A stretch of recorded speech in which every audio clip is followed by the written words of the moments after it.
आपका यूनिक प्रज्ञान यूट्यूब परिवार में हार्दिक स्वागत है, वंदन है, अभिनंदन है।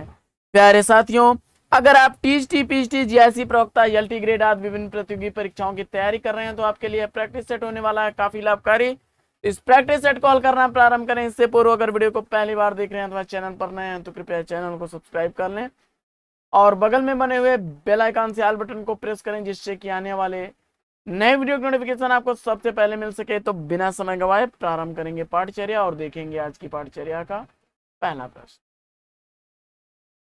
पहला प्रश्न है कि सूफी शब्द की व्युत्पत्ति के मूल में किस शब्द को अधिकाधिक मान्यता मिली है? तो जवाब हो जाएगा विकल्प सी, इसका राइट आंसर हो जाएगा। आइए देखते हैं प्रश्न संख्या 2 कि सूफी सिद्धांत संबंधी बातें चौपाइयों के रूप में जायसी के किस ग्रंथ में कही गई हैं?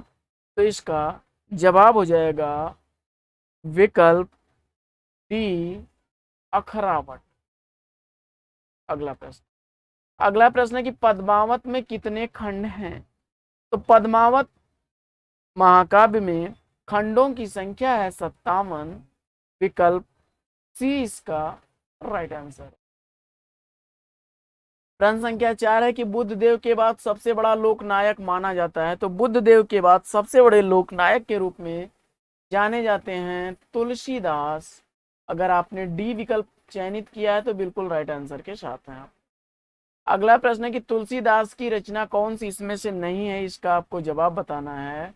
तो देखिए, तुलसीदास द्वारा लिखी गई रचना इसमें बरवय, रामायण, दोहावली और गीतावली हैं, जबकि रामायण के लेखक तुलसीदास नहीं हैं बल्कि वाल्मीकि लिखे हैं रामायण।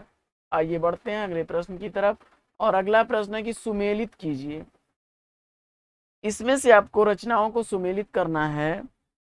तो आपकी जो गीतावली है यह ब्रज भाषा की लिखी गई रचना है, जबकि बरवय रामायण अवधि में लिखा गया है और रामलला नहछु भी अवधि में लिखी गई रचना है, जबकि कृष्ण गीतावली ब्रज भाषा की रचना है।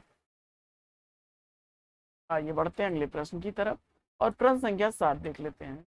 प्रश्न संख्या 7 है कि रामानंद की रचना कौन सी नहीं है? इसमें से रामानंद द्वारा लिखी गई कौन सी रचना नहीं है? इसका आपको जवाब बताना है। और इसमें वैष्णव मताब्ज भास्कर, श्री रामार्चन पद्धति और राम रक्षा स्त्रोत तीनों ही रचनाएं रामानंद की हैं। विकल्प डी के साथ आप बिल्कुल राइट आंसर के साथ। अगला प्रश्न है कि मुगल काल का सबसे महान व्यक्ति तुलसीदास को किसने कहा है? तो जवाब हो जाएगा गोल्ड स्मिथ ने कहा है। सी विकल्प इसका राइट आंसर। अगला प्रश्न है कि रामचरितमानस की रचना का समय काल क्या है? रामचरितमानस रचना का समय काल संवत 1631। विकल्प ए इसका राइट आंसर। अगला प्रश्न है कि तुलसीदास की भक्ति किस भाव की है? तुलसीदास की जो भक्ति है वो दास्य भाव की भक्ति है, जबकि मीरा की माधुर्य भाव की थी और सूरदास की शाक्य भाव की थी, सखा भाव की। अगला प्रश्न है कि जाके प्रिय न राम वैदेही, इन पंक्तियों में तुलसीदास की किस रचना से उद्गृत हैं? तो इसका जवाब हो जाएगा विकल्प डी, विनय पत्रिका। अगला प्रश्न है कि संत साहित्य में सबसे अधिक पंडित कवि कौन है? संत साहित्य में सबसे अधिक पंडित कवि हैं सुंदरदास। विकल्प सी इसका राइट आंसर। और अगला प्रश्न है कि मानुष प्रेम भयो वैकुंठी पंक्ति किस कवि की है? इसका आपको जवाब बताना है। इसका राइट आंसर हो जाएगा मानुष प्रेम भयो वैकुंठी। यह पंक्तियां जायसी की हैं। सी विकल्प इसका राइट आंसर। अगला प्रश्न है कि भूख शब्द का तत्सम क्या होगा? तो भूख शब्द का तत्सम बनेगा बुभुक्षा। विकल्प बी इसका राइट आंसर है। प्रश्न संख्या 15 है कि निम्न में से एक शब्द तत्सम नहीं है, इसका आपको जवाब बताना है। तो इसमें से कौन सा शब्द तत्सम नहीं है? तो देखिए, पंक्षी, विहग, खग और पक्षी, इसमें से आपको तद्भव शब्द चयनित करना है, यानी तत्सम नहीं है तो वह तद्भव होगा। तो इसमें तद्भव शब्द आपका कौन सा बन रहा है? तो विकल्प ए और बी और डी को छोड़ करके आपने सी विकल्प को चयनित किया, बिल्कुल राइट आंसर के साथ हैं आप। अगला प्रश्न है, अंगद पैज के रचयिता कौन है? अंगद पैज कृति के रचनाकार हैं ईश्वर दास, सी विकल्प इसका राइट आंसर। अगला प्रश्न है कि आदिकाल को अपभ्रंश काल किसने कहा है? तो आदिकाल को अपभ्रंश काल कहने वाले हैं धीरेन्द्र वर्मा, विकल्प सी के साथ आप गए तो बिल्कुल राइट आंसर है आपका। आइए देखते हैं अगला प्रश्न। प्रश्न संख्या 18 है कि केशव कही न जाय का कहिए। यह पंक्तियां किसकी हैं? तो भ्रम बस इस पंक्ति को केशव से लोग विकल्प सी को सेलेक्ट कर लेते हैं, जो कि गलत है। यह पंक्तियां जो हैं तुलसीदास की पंक्तियां हैं, विकल्प डी इसका राइट आंसर। अगला प्रश्न है कि मीराबाई की भक्ति किस भाव की है? तो मीराबाई की भक्ति जो है वह माधुर्य भाव की भक्ति भावना है, ए विकल्प इसका राइट आंसर। अगला प्रश्न है कि आंख का पर्यायवाची शब्द क्या होगा? आंख शब्द का पर्यायवाची शब्द क्या बनेगा? तो विकल्प जो है इसमें अगर आपने सेलेक्ट किया है अंबक डी को तो राइट आंसर है आपका। अगला प्रश्न है कि कौन सा शब्द पार्थ का पर्यायवाची है? पार्थ शब्द का पर्यायवाची शब्द आपको बताना है, और अगर इसमें से पार्थ शब्द का पर्यायवाची आपने सेलेक्ट कर लिया है अर्जुन को तो बिल्कुल राइट आंसर है। गीता में कई बार कृष्ण ने अर्जुन को पार्थ कहा है, बी विकल्प इसका राइट आंसर। अगला प्रश्न है कि एक शब्द पुत्री का पर्यायवाची इसमें से नहीं है, यह आपको बताना है, और अगर इसका उत्तर आपने विकल्प सी चयनित किया है तो बिल्कुल राइट आंसर है। प्रश्न संख्या 23 है कि कौन सा शब्द शुक्ल का विलोम है? तो शुक्ल का विलोम आपको बताना है। तो शुक्ल पक्ष कृष्ण पक्ष होता है ना, तो शुक्ल का विलोम कृष्ण होता है, बी विकल्प इसका राइट आंसर। अगला प्रश्न है कि सौम्य शब्द का विलोम क्या बनेगा? तो सौम्य शब्द का विलोम अगर आपने चयनित किया है विकल्प डी उग्र को तो राइट आंसर के साथ हैं।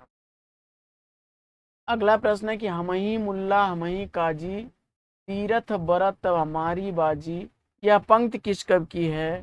तो इसका उत्तर हो जाएगा, यह पंक्तियां हैं श्याम सुंदर दास की, बी विकल्प इसका बिल्कुल सही जवाब। आइए देखते हैं प्रश्न संख्या 26। इनमें से कौन वल्लभाचार्य के शिष्य नहीं है? इसका आपको जवाब बताना है, और अगर प्रश्न संख्या 26 का उत्तर आपने चयनित कर लिया है चतुर्भुज दास को, बिल्कुल राइट आंसर। अगला प्रश्न संख्या 27 है कि प्रेमाश्रयी शाखा के प्रमुख कवि इसमें से कौन है? प्रेमाश्रयी शाखा के प्रमुख कवियों में आपके सूफी काव्य परंपरा के कवि जायसी हैं, डी विकल्प इसका राइट आंसर है।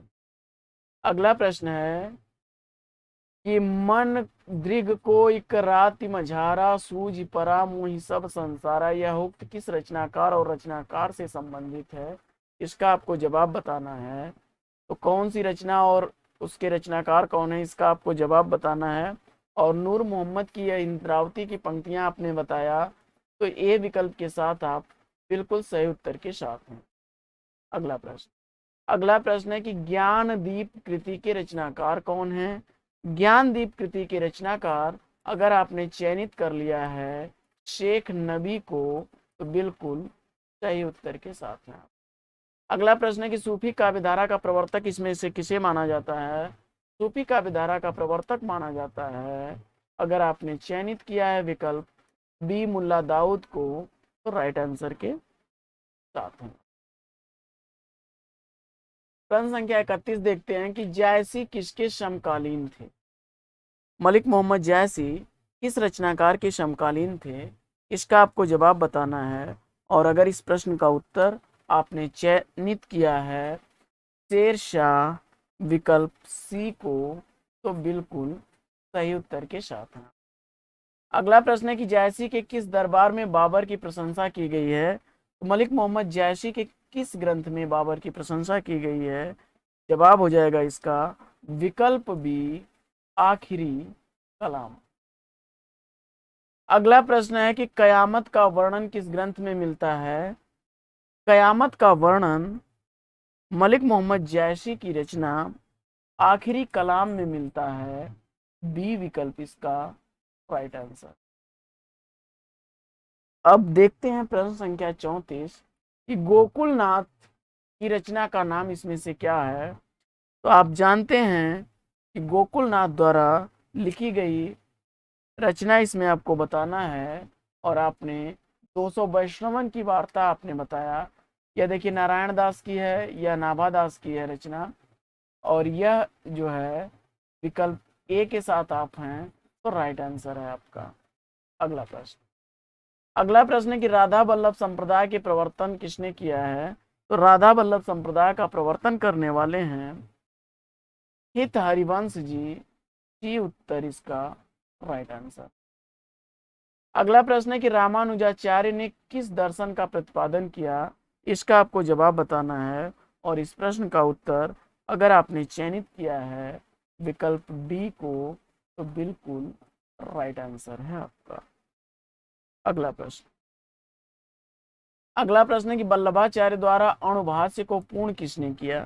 तो वल्लभाचार्य द्वारा लिखे गए अणुभाष्य को पूर्ण करने वाले हैं नाभादास। सी विकल्प इसका सही उत्तर। अगला प्रश्न है कि कहरनामा किसकी रचना है।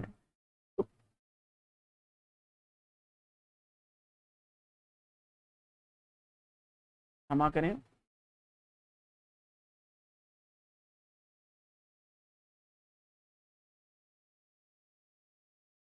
वल्लभाचार्य द्वारा रचित जो अणुभाष्य है उसको पूरा करने का कार्य विठल नाथ ने किया था। ए विकल्प इसका राइट आंसर है। और प्रश्न संख्या 38 हम लोग देखते हैं, एक बार इसको कंफर्म कर लीजिए आप लोग।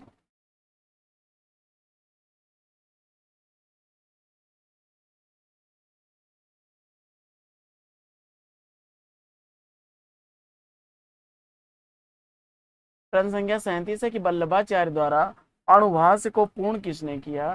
तो इसका जवाब हो जाएगा विकल्प ए विठल नाथ ने। आइए बढ़ते हैं अगले प्रश्न की तरफ। और अगला प्रश्न है कि कहरनामा किसकी रचना है।